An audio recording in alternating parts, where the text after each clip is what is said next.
18 నెలల కాలంలో సాధించిన పురోగతి, ఏ సంక్షేమ పథకాలు అమలు చేశాం, రాష్ట్రం అభివృద్ధి వైపు ఎంత దూరం వెళ్ళాం, ఇదంతా కూడా ప్రజలకు వివరించాల్సిన అవసరం ఉంది.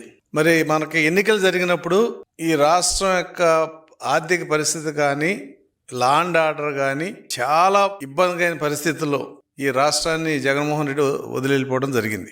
ఆర్థికంగా విధ్వంసం, లా అండ్ ఆర్డర్ ఎక్కడ అతిగతి లేదు, అభివృద్ధి లేదు, సంక్షేమ పథకాలు అమలు చేశాను చెప్పడమే తప్ప విపరీతమైన బాకీలు. ఆఖరి సంవత్సరంలో అన్ని బాకీలే. ఆయన బటన్ నొక్కడు అంటాం, ఆ బటన్ నొక్కినప్పుడు 1,00,000 మందికి వెళ్ళాలంటే 10,000 మందికి వెళ్ళి 90,000 మందికి బాకీలు, కాంట్రాక్టర్ల బాకీలు, ఉద్యోగస్తుల బాకీలు.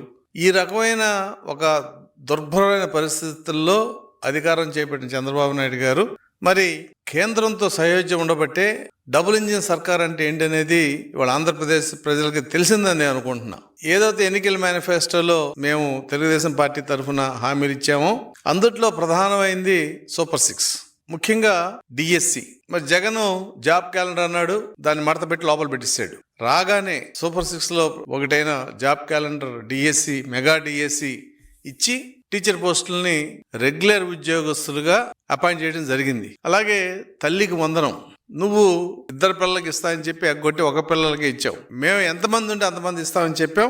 దానివల్ల ఈ రాష్ట్రంలో 67 లక్షల మంది పిల్లల తల్లులకి ఈ బెనిఫిట్ వచ్చింది.